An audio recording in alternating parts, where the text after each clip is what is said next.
Halo Sobat HSP, apa kabar? Semoga semua selalu dalam keadaan sehat ya. Perkenalkan, saya Yeni Kurnaen dari HSP. Dan kali ini kita bertemu dalam episode pertama program Bincang-Bincang Santai dengan HSP. Dan di episode pertama ini kita akan membahas tentang produk-produk dari HSP. Tentunya nanti saya nggak akan sendirian, kita akan ditemani oleh narasumber kita yang memang sudah ada di dalam. Penasaran siapa dia? Yuk langsung saja kita temui.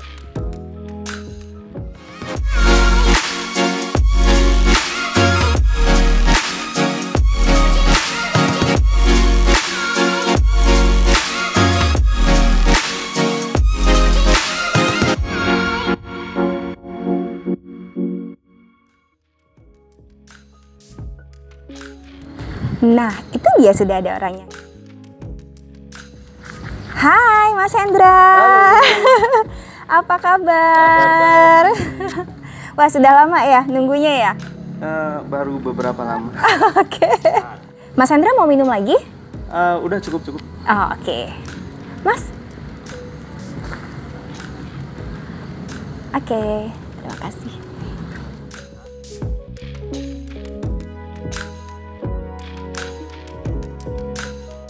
Saya mau strawberry tea ya, yang hot. Ada lagi? Udah itu dulu. Terima kasih. Nah, Sobat HSP, kali ini saya sudah bersama narasumber kita di episode pertama ini. Langsung saja Mas Hendra Utomo. Apa kabar Mas Hendra? Kabar baik. Alhamdulillah. Thank you loh waktunya udah berkenan untuk bisa ngobrol-ngobrol di Bincang-Bincang HSP di episode pertama loh Mas. Oke. Nah Mas Hendra, di episode kali ini sebetulnya kita juga menjawab beberapa pertanyaan dari banyak netizen ya Mas ya, yang mempertanyakan tentang produk-produk dari HSP. Karena kan produk itu banyak banget ya Mas ya. Nah yang pasti membingungkan itu terkait dengan produk yang dinamakan IPLC, kemudian ada IEPL, kemudian ada local loop dan juga MPLS. Nah mungkin boleh di-share nggak nih, Mas Hendra ini adalah VP dari Network Operation Center dari HSP. Jadi kita bersama orang yang sangat tepat nih untuk menjawab pertanyaan. Oke, boleh mungkin Mas Hendra dijelaskan apa sih itu Mas yang tadi saya sampaikan itu Mas? Oke, baik. Mungkin saya mulai dari IPLC ya.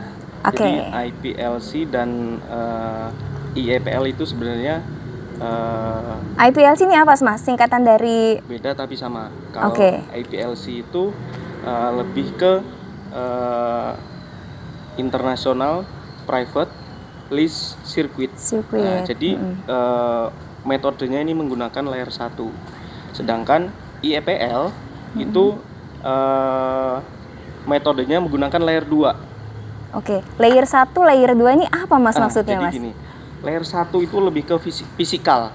Fisikal. Jadi seolah-olah itu dari yang namanya IPLC ya, ini internasional ya. Jadi yang sekarang kita jual adalah dari Indonesia ke Singapura. Nah,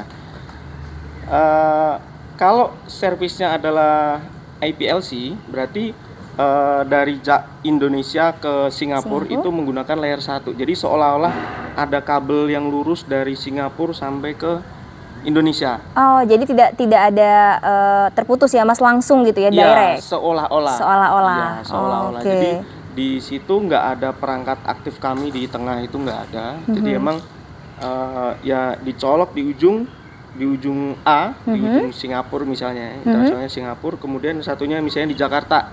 Nah, jadi udah kabel udah itu terhubung Langsung? Iya, itu menggunakan layer 1, jadi tanpa ada Hambatan ataupun apa ya?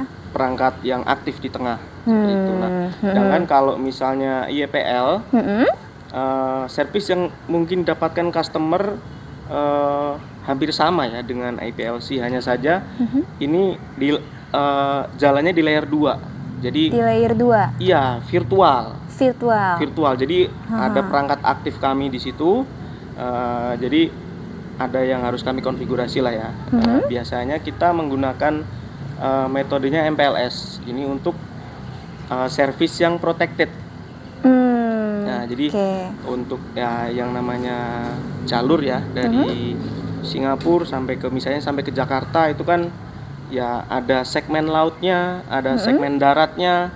Nah, pastikan di situ kadang apalagi kalau di laut mungkin jarang ya terjadi kabel putus. Submarine cable maksudnya Iya, Mas ya? jarang putus ya. Tapi kalau misalnya di inlandnya, di darat itu kan ya walaupun kabelnya udah lewat bawah, kadang ada kegiatan apa segala macam yang menyebabkan kabelnya putus. Nah, ini kalau kita menggunakan MPLS, jadi kita pasti di sini punya beberapa jalur yang memastikan kita untuk servisnya ini aman, jadi protected. Nah, disitulah fungsinya MPLS. Jadi ketika ada salah satu yang putus, dia otomatis swing ke jalur lain yang available tanpa interupsi dari kita. Oh, jadi seperti otomatis itu ya, betul, Mas Hendra itu ya? Kalau kita menggunakan MPLS. MPLS. Iya, kalau misalnya servisnya unprotect, berarti cuman satu jalur aja. Satu jalur. Jadi misalnya ada jalur yang bermasalah, mati, ya mati aja. Jadi dia nggak switch untuk ke jalur yang karena lain. servisnya unprotected. Satu jalur aja. Satu jalur. Iya, dan di IPLC itu juga sebenarnya ada protected dan unprotected. Nah, tapi biasanya dari sisi harga itu lebih mahal. Kalau yang protected? Iya, protected. Nah, kenapa? Karena secara fisikal itu benar-benar harus ada dua kabel yang berbeda. Jadi buat memproteksinya, dan itu proteksinya juga di layer 1. Oh, baik. Jadi sebenarnya antara IPLC dan AEPL ini hampir sama ya? Hampir sama.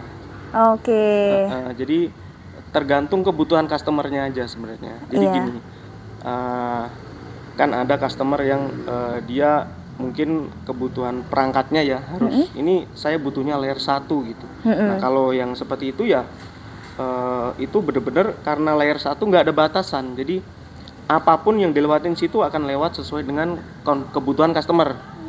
Nah, dalam hal ini ya disarankan customer menggunakan IPLC. Nah, tapi untuk misalnya hanya minta, misalnya saya cuma mau terhubung perangkat saya yang di Singapura dan Indonesia Jakarta misalnya, saya sarankan sih menggunakan IPL. IPL ya. Yang didapat akan beda ya, tapi secara yang didapatkan itu sama. Kenapa sama? Sama-sama bisa terhubung, tapi dengan cost yang lebih murah. Oh, baik. Lebih terjangkau gitu ya, secara harganya ya. Secara harga lebih murah. Iya. Oke, Mas Hendra, ini ada juga yang namanya produknya Local Loop. Local Loop itu apa, Mas? Ada inner city dan intercity. Mungkin boleh dijelaskan, Mas Hendra. Local Loop itu hampir sama yang tadi ya, cuman kalau Local Loop itu lebih mungkin segmennya aja ini untuk wilayah Indonesia. Nah, jadi sama-sama mendeliver untuk data ya, betul, ataupun sama-sama, konten ya. Iya, jadi kita pipanya aja. Oh, jadi pipanya. jalurnya aja. Oh, jalurnya saja. Kalau inner city itu lebih ke dalam satu kota atau dalam satu provinsi ya. Banyak kan sih dalam satu kota ya. Jadi misal sama-sama di Jakarta, itu kita nyebutnya inner city. Oh, berarti menghubungkan yang memang masih di dalam kota. Betul, gitu ya. Dalam kota misalnya ya dari ada kantor pusat sama cabang tapi masih dalam satu kota. Nah, itu namanya inner city. Inner city. Tapi kalau udah keluar dari daerah, biasanya itu kita nyebutnya intercity. Oh, jadi bedanya hanya untuk di dalam kota dan juga dengan di luar kota gitu ya. Untuk metodenya sama. Kita kebanyakan menggunakan layer 2. Layer 1 juga ada. Cuman yang kita jual untuk saat ini adalah kita layer 2 aja. Kita deliver pakai metro, jadi emang udah full protected. Jadi kita nggak jual yang unprotected kayak yang tadi internasional ya. Untuk yang domestik lokal ini kita full protected. Oke. Nah, tentunya kebutuhan seperti Local Loop ini dibutuhkan banyak perusahaan ya, Mas. Tentu kan kalau pakai Local Loop ini secara keamanan data, kemudian stabilisasi untuk komunikasi datanya akan lebih stable ya, Mas Hendra ya. Akan lebih stable, pasti. Contoh misal ada dari kantor cabang mau upload data ke kantor pusat misalnya. Kalau kita lewat internet kan ya bisa aja di tengah ya yang namanya internet berarti kan dari semua ini bisa akses. Ya. Tapi kalau misalnya kita pakai private line dari cabang sampai ke pusat, berarti kan di situ nggak ada aktivitas lain. Jadi itu secara keamanan lebih aman dan pastinya lebih stabil. Lebih stabil ya. Iya. Oke, berarti ini satu kebutuhan bagi company-company yang memang sering melakukan pengiriman data ya, apalagi data-data yang mungkin sifatnya bersifat rahasia ataupun penting gitu ya, Mas Hendra ya. Ya, dan pasti karena kecepatannya lebih stabil, ya pastinya lebih cepat oke daripada lewat internet. Oh, baik. Mas Hendra, melanjutkan yang tadi dibahas, kita kan sudah membahas IPLC, kemudian juga EIPL, dan Local Loop Inner dan Intercity. Nah, sebenarnya ada satu lagi istilah yang kita masih agak bingung nih Mas, orang awam, yaitu MPLS. Itu apa Mas? Itu produk kah gitu ya, satu service kah, atau kok berupa perangkat atau metode atau apa itu Mas? Oke. MPLS sebenarnya lebih ke teknologi buat delivery service ya, buat menjaga service kita biar stabilitasnya bagus. Jadi MPLS itu bekerja di layer 2 di switching dan layer 3 di routing. Jadi perpaduan antara layer 2 dan layer 3. Kebanyakan orang sih menyebutnya layer 2,5 karena dia kerja di layer 2 dan layer 3. Jadi ketika misalnya kita tanpa MPLS ya, kita mendeliver service IEPL layer 2, kita deliver VLAN. Misalnya ada VLAN itu virtual LAN. Ya, jadi misalnya ada jalur yang putus, sedangkan VLAN tersebut dilewatin ke jalur yang sedang putus tersebut. Ini untuk biar customer tersebut tetap on, servisnya tetap berjalan, kan kita harus memindahkan ke jalur yang available, yang masih on ya kan. Nah, cuman kita butuh effort, kita harus manual memindahkan VLAN-nya dari jalur A ke jalur B. Nah, ini kita harus, jadi tetap ada waktu downtime di situ. Ya tergantung kecepatan, yang bisa 5 menit, 10 menit.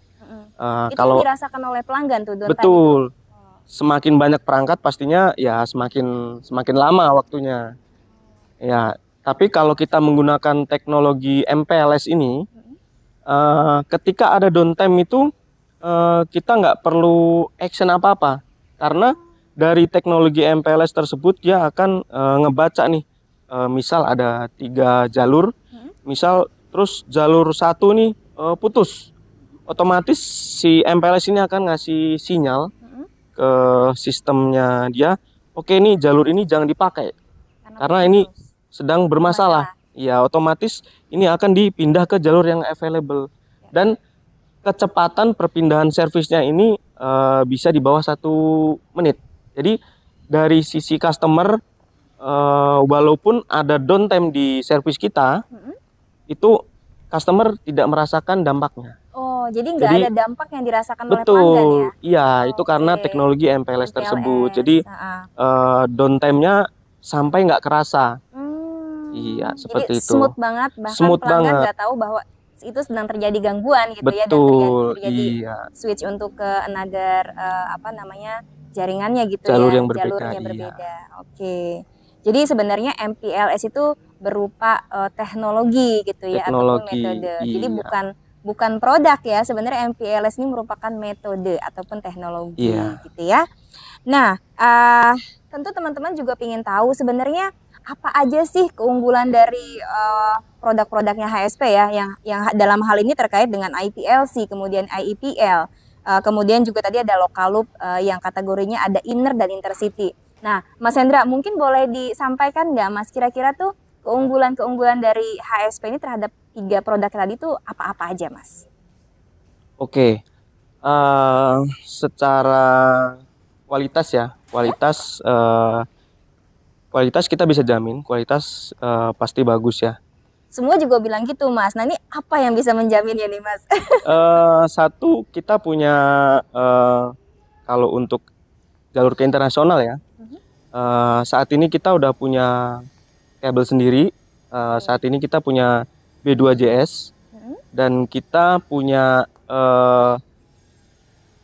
IPL juga, IPLC ke Indigo, Jakabare, dan B2JS juga, cuman via vendor ketiga, jadi vendor lain lah ya. Jadi untuk ngejagain kabel kita ini biar servisnya stabil dan bagus lah.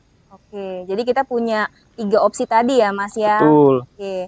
Kemudian secara untuk ready for service ya, untuk ordernya secara ini timingnya kita bisa lebih cepat. Kenapa bisa lebih cepat Mas?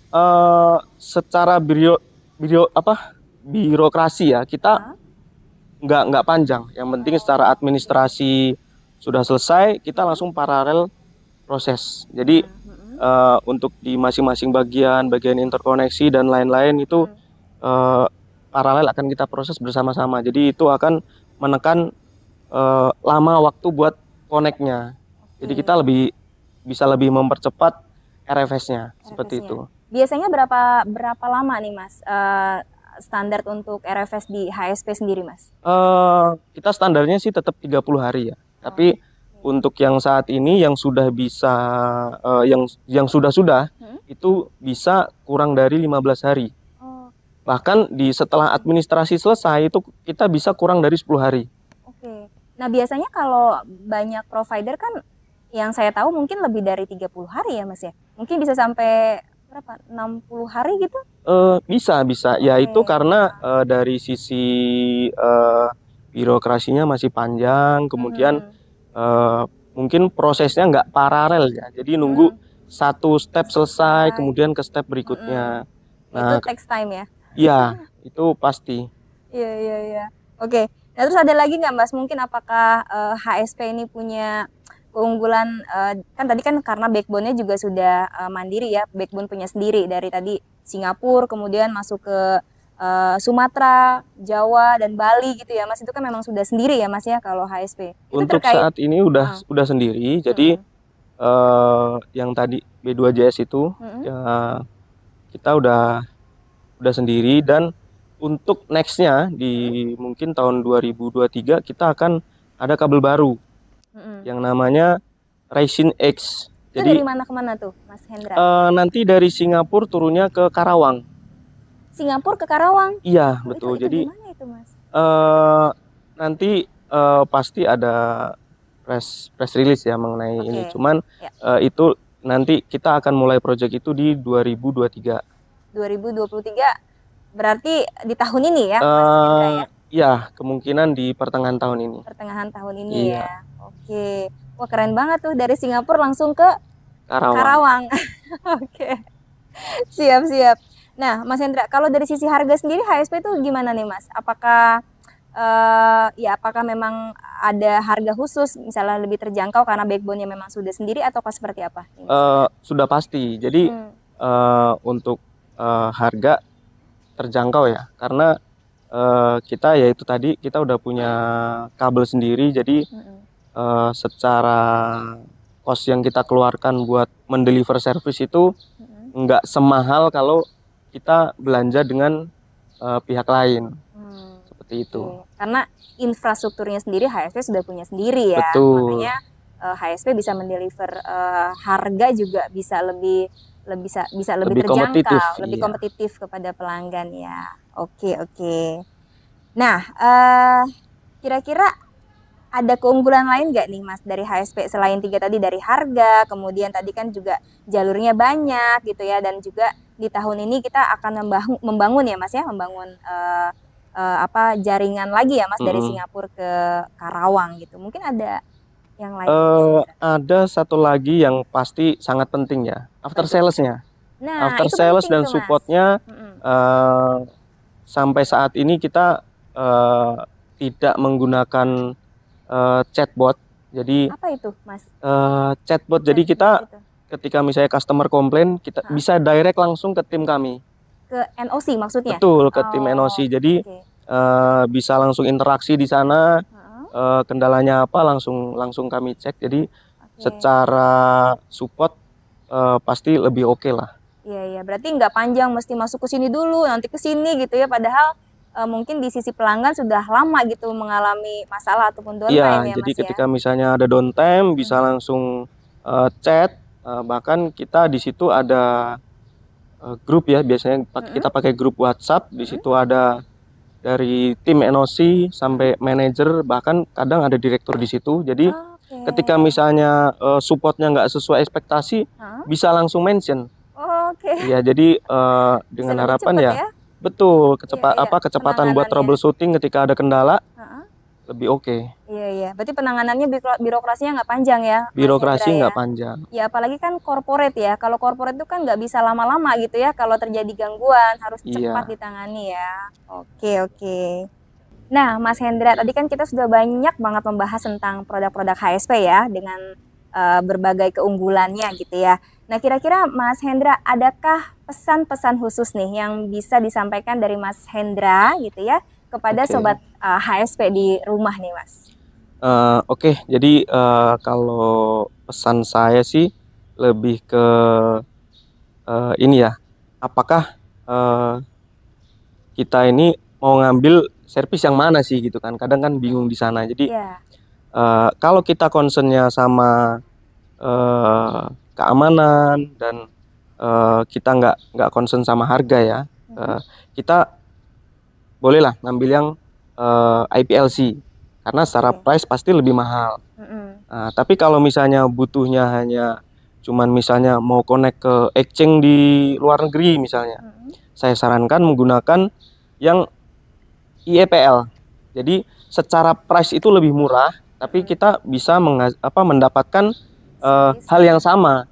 Maksudnya tujuannya sama-sama mau connect ke exchange di luar negeri gitu kan. Tapi secara price akan lebih murah kalau kita ngambilnya yang IEPL. Iya. Oke. Ya harapannya mungkin dengan adanya penjelasan tadi kan secara komprehensif kepada teman-teman dari Sobat HSP gitu ya. Nantinya mungkin Sobat HSP yang mau berlangganan nih bisa tahu nih sebenarnya apa sih yang dibutuhkan, apakah layanan yang sesuai, sehingga mungkin mereka juga bisa lebih efektif gitu ya dalam sisi dalam sisi servis yang didapat dan juga dari sisi kualitas dan harga tentunya ya Mas Hendra ya. Oke, thank you banget Mas Hendra atas waktunya hari ini bisa sharing dengan kami ya Mas ya di Bincang-Bincang Santai HSP. Mungkin nanti kita akan bertemu lagi di next episode ya Mas Hendra. Jangan bosen-bosen. Siap. Thank you so much Mas Hendra. Demikian Bincang-Bincang Santai kita bersama Mas Hendra Utomo selaku VP dari Network Operation Center HSP. Mudah-mudahan informasi yang di-sharing oleh Mas Hendra dapat bermanfaat bagi teman-teman sekalian ya. Dan tentunya jangan sampai nanti teman-teman juga salah ambil layanan gitu ya. Karena tentunya dari berbagai produk itu punya keunggulan gitu ya, punya fungsi masing-masing.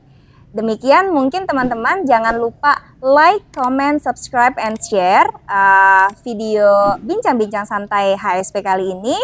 Dan jangan lupa kalau ada yang punya pertanyaan bisa sampaikan di kolom komen di bawah ini. Demikian Sobat HSP, terima kasih banyak dan sampai jumpa.